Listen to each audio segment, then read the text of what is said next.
Bienvenue les amis sur la chaîne Bunker Sauvage. Je m'appelle Céleste Grant et voici Sindel alias la Babine. D'ici quelques jours, nous allons partir pour une nouvelle aventure. Si vous me suivez depuis longtemps, vous savez, moi généralement printemps-été, je pars faire une très grande randonnée. L'année dernière par exemple, j'ai marché avec ma Babine. Si présente, on a traversé la France pendant plus de 5 mois, d'est en ouest, pour nous rendre jusqu'à l'océan, à partir des Cévennes. Et toute cette épopée, je l'ai filmée et ça a donné Le Messager. Et je vous invite vraiment, si vous me découvrez, à aller voir ces vidéos, parce qu'elles sont nombreuses, hein, je sortais quasiment une vidéo par jour. Je vous mets un lien dans la description.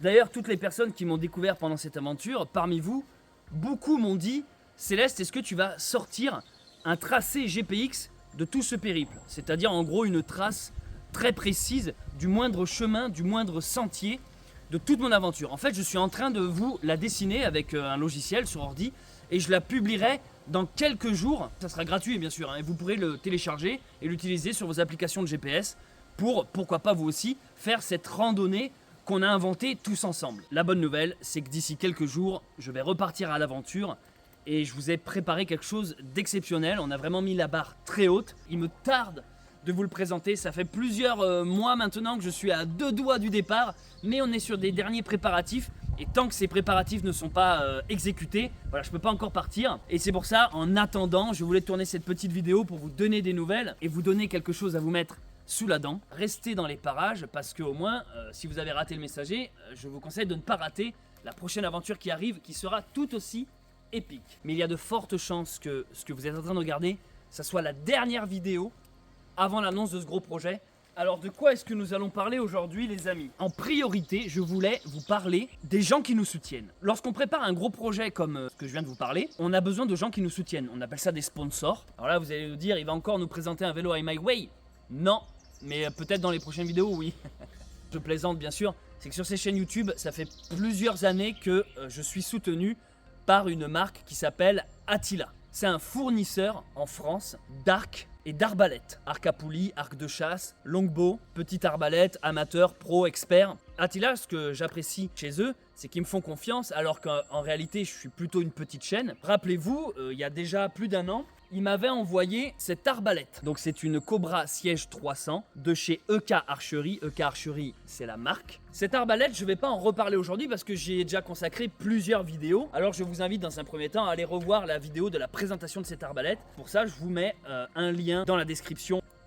Moi, ça fait maintenant plusieurs années que je pratique du tir à l'arbalète et du tir à l'arc. Pour la petite anecdote, j'ai même été pendant tout un été, j'ai pas eu de licence ou de brevet d'état ou ce genre de choses, mais j'ai formé des gens, des vacanciers, au tir à l'arc. Alors moi-même j'avais été formé par un vrai moniteur, c'était dans un club sportif, donc j'ai quelques notions, j'ai quelques bases. C'est du tir de loisir, ce n'est pas pour la chasse ou pour rien d'autre, du tir de campagne comme on pourrait dire. Depuis gamin j'aime tout ce qui est arc et arbalète, c'est une arme à distance, une arme de jet, une arme de tir. Moi c'est simplement le côté un peu chevalier médiéval, le côté arc, il y a un côté elfe. Et lorsque j'ai pu commencer à prendre des cours dans des clubs, je l'ai fait. Ce n'est pas particulièrement quelque chose que je mets en avant sur ma chaîne YouTube. J'aime bien le tir à l'arc, tout simplement. Et Attila, pour revenir sur eux, vu qu'ils suivent ces vidéos, coucou Attila, ils m'ont dit Céleste, est-ce que vu que tu avais apprécié la grosse arbalète, ça te dirait qu'on t'envoie un peu sa petite sœur ou son grand frère, on sait pas trop. Et j'ai le plaisir aujourd'hui de vous présenter le dernier arrivé au Bunker Sauvage, un arc à poulie. Je n'en ai jamais eu. Moi d'habitude je pratique le longbow. Longbow en anglais c'est un arc long. Ici on est assisté par un système de poulies. Et donc l'intérêt c'est qu'au moment de l'armement, de la tension, arrivé à un point, boum, les poulies prennent le relais et du coup décuplent la force. Bref, en gros c'est un arc ultra puissant. Alors en termes de puissance, on est sur du 70 livres, ce qui est tout simplement énorme pour un arc. Et en fait aujourd'hui, je vais simplement vous en parler. On va faire quelques tests ensemble. Donc vous voyez déjà la différence entre une flèche d'un arc, la grande là, et ça, un carreau. La différence avec l'arbalète, c'est que je n'ai pas eu à le monter. L'arbalète, rappelez-vous dans la vidéo, on me voit clairement tout monter. Ici, pas du tout. La seule chose que moi j'ai rajouté, c'est le carquois. Donc le carquois à 4 flèches qui permet, comme tout carquois tout simplement, voilà, de ranger les flèches. Ça a accès plus rapidement aux flèches suivantes. Aujourd'hui, on va tirer sur ce petit chat. Destination Coordinate. Je rigole, bébé tout. Je crois que j'avais déjà fait la même blague dans la vidéo de l'arbalète. Vous allez me dire, ok, en gros Céleste, aujourd'hui ta vidéo, c'est un placement de produit. Et non, les amis, c'est pas un placement de produit parce que je ne suis point argenté de vous parler de cet objet. Et il n'y a même pas de lien d'affiliation avec partage de commission, ce genre de choses. Non, non. Je ne gagne pas d'argent, mais on vous a quand même mis en place un code promo. Si vous rentrez Bunker Sauvage 8, vous bénéficiez d'une réduction en achetant un produit chez eux. Ouais, je sais. Me remerciez pas. Comme l'autre jour, j'ai parlé dans ma dernière vidéo des ruches. Vu que j'ai gagné de nouveaux abonnés, il y en a plein qui ont découvert que j'avais des abeilles à ce moment-là. Et qui m'ont dit, mais c'est trop bien, je savais pas et tout. Des fois, je vous propose des choses nouvelles. Aujourd'hui, ça sera donc du tir à l'arc. Certes, je suis d'accord avec vous, ça n'a pas la classe d'un bel arc en bois sculpté à la main. J'avais envie de découvrir les arcs à poulies. Et je voulais rester dans la thématique de l'arbalète. Parce que je trouve, en fait, on voit qu'elles sont un peu de la même collection, elles ont la même allure. Et ça me plaisait bien. Je vais vous en parler, vous expliquer un peu les points forts. Et puis après, on va surtout faire quelques tirs. Donc l'avantage avec cet arc, c'est que c'est un arc polyvalent.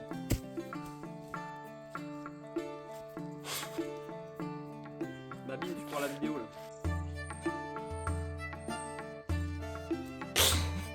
T'es pas d'accord. T'as cru que t'étais fils de magicien ou quoi? T'es pas transparent. Mabeline. C'est pas grave, on peut continuer, y a aucun problème.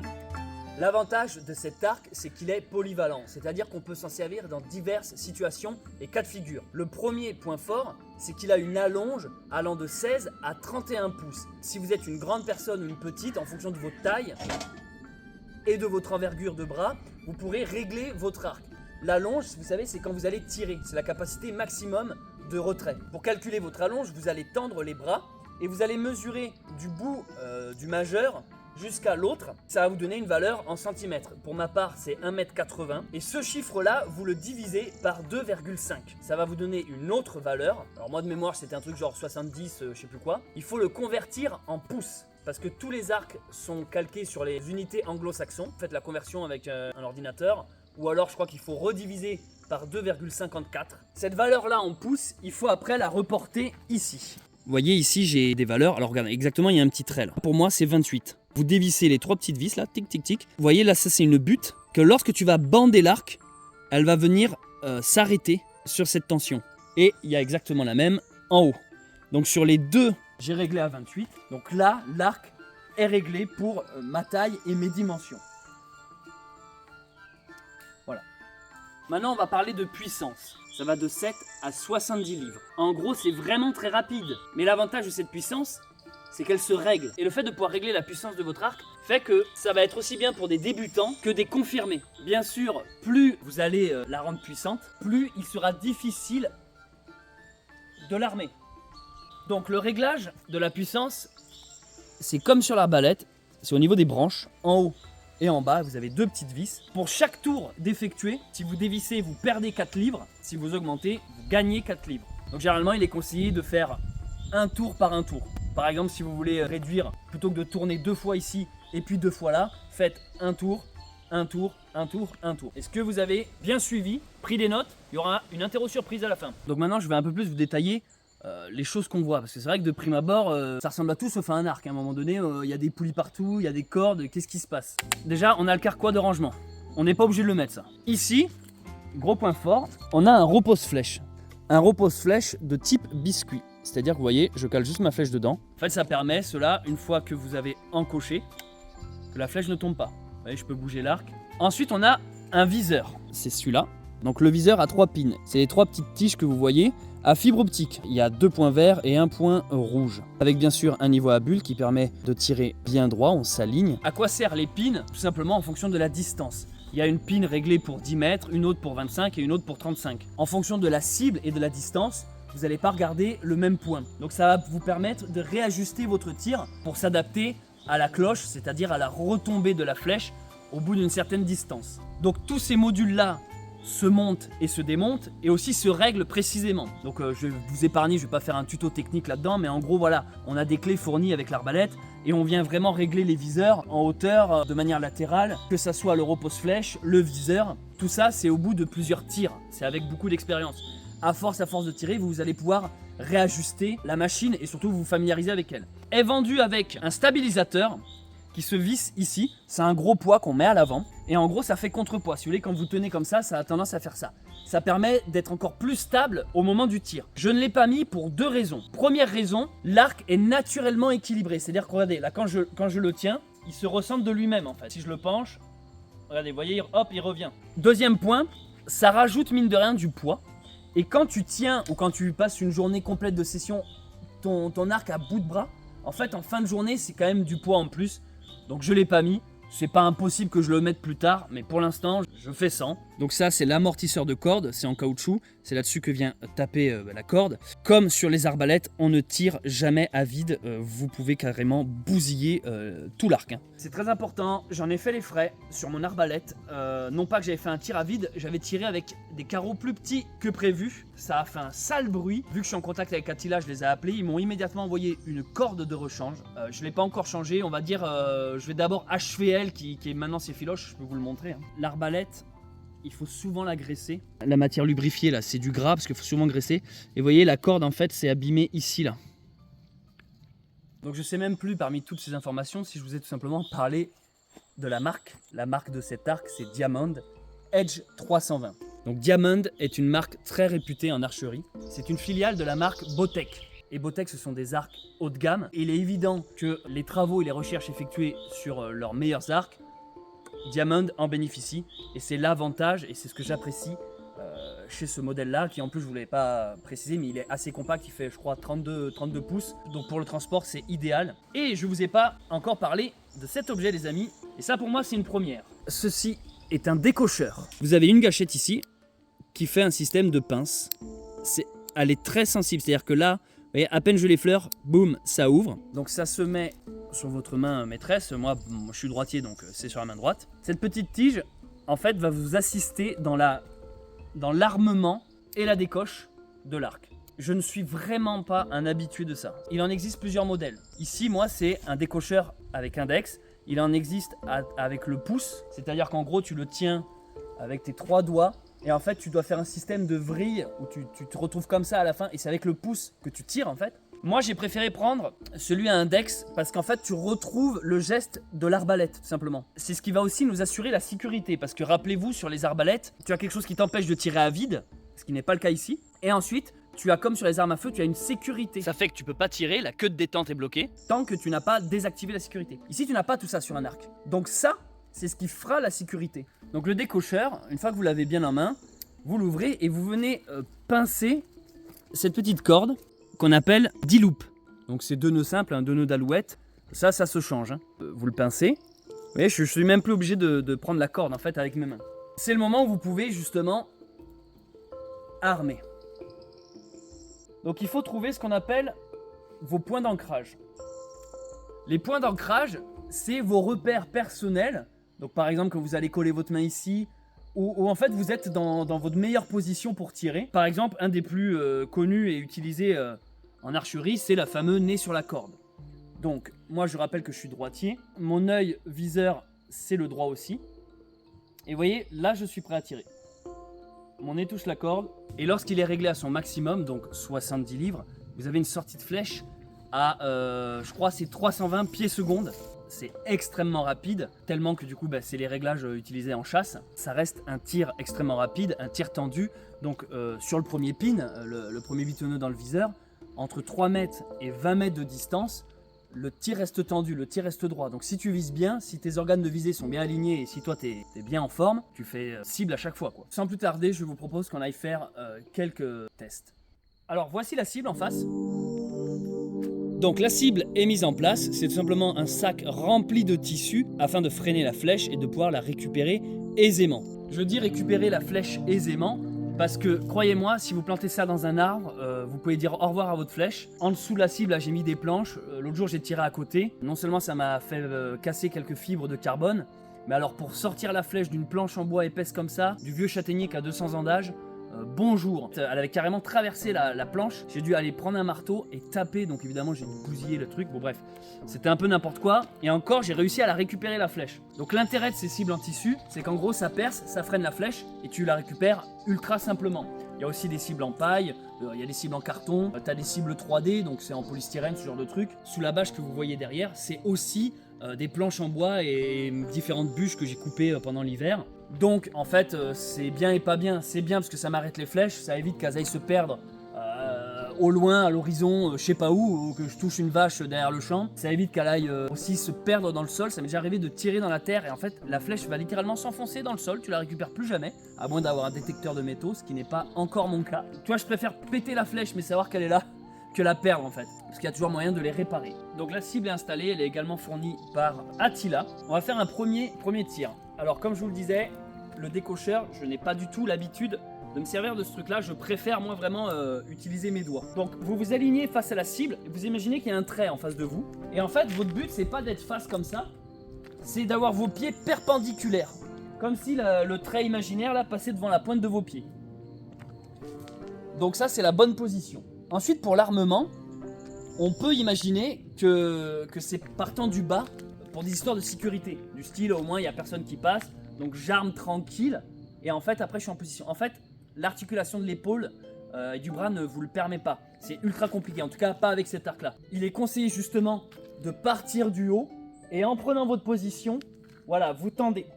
Donc une fois qu'on est tendu comme ça, qu'est-ce qui se passe? Déjà, il faut retenir sa respiration.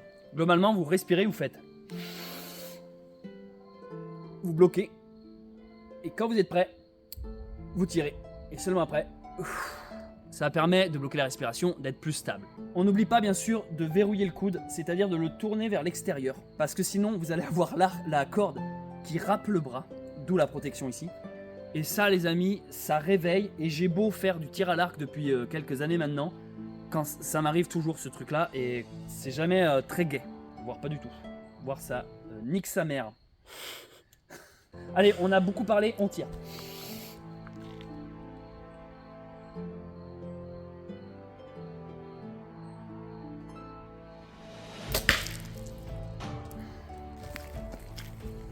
Ouais, pas mal, mais peut mieux faire, surtout que je suis pas à très grande distance. Je les ai fait moi-même les flèches, en fait je vous explique. La pointe, tu dois la coller dans le tube de carbone. Mais du coup à chaque fois que je la récupère, je regarde parce que j'ai peur que mon rafistolage ne tienne pas. Faut faire ça avec une colle de l'époxy bicomposant. C'est de la soudure à froid en vrai. C'est un peu technique. Et vu que j'en avais pas, moi j'ai simplement fait ça avec du scotch. Alors pour une fois qu'elle a l'air de tenir, je vais pas le retirer. Là en termes de distance, je suis à 10 mètres, on va essayer du 20 mètres, allez.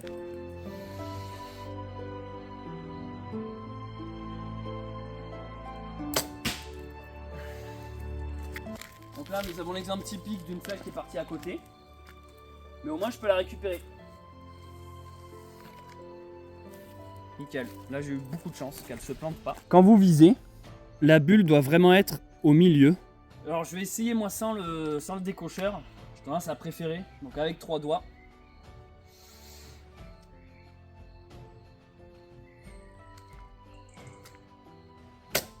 Yes, ouais je tire beaucoup mieux comme ça. Ouais je suis beaucoup plus habitué comme ça. Il y a encore quelques réglages à faire, je vois que je pourrais modifier quelques paramètres pour vraiment viser bien. Tout à l'heure je vous ai parlé de la longe, donc c'est de l'étirement. Ça vous en rajoute. Ça rajoute encore des centimètres. Vu que j'ai toujours été habitué en fait à tenir la corde et en fait à venir la coller, je sais pas comment vous expliquer, mais le positionnement de ma main, vu que j'ai pris un réflexe, j'ai du mal avec ce nouveau jouet. Moi j'ai été habitué à faire du tir instinctif. En vrai, un bon tir à l'arc, on dit que c'est un truc qui dure 6 secondes. 1, 2, 3, 4, 5, 6. Le tir instinctif, c'est quand en fait tu le fais très spontanément. Bon là j'espère qu'il n'y a pas de chat ou de chien qui va traîner. En fait c'est vraiment, t'es en train de faire ta petite vie. Ouais alors l'autre jour, ouais machin. Et là c'est vraiment tu te retournes et schlag, en mode Aragorn. T'es pas là à faire alors attends je vais pincer la petite corde machin. C'est pas, y a pas une histoire de 6 secondes machin. C'est vraiment tu armes, tu tires quoi. Pour retirer une flèche, la prenez pas du bout comme ça. Faut toujours aller chercher au plus proche de la cible. Et vous vérifiez que derrière vous il y a personne. Vous pouvez rigoler de ça, mais un collègue à moi avait eu un accident. En fait, il avait perdu un œil tout simplement parce qu'il a retiré. Il se l'est pris dans l'œil du collègue derrière. Je vais m'arrêter ici pour la présentation de cet arc fourni par Attila.com. Donc, je vous mets toutes les infos ici et dans la description. Si vous allez acheter un truc chez eux, bah, allez-y de ma part. On vient de la part de Bunker Sauvage. En France, actuellement, il n'y a pas meilleur fournisseur. Encore une fois, merci Attila. C'est grâce aux gens comme ça qui font du mécénat, qui nous fournissent, et bien que la chaîne aussi peut exister, en plus bien évidemment des millions d'euros que j'ai sur mon compte en banque secret.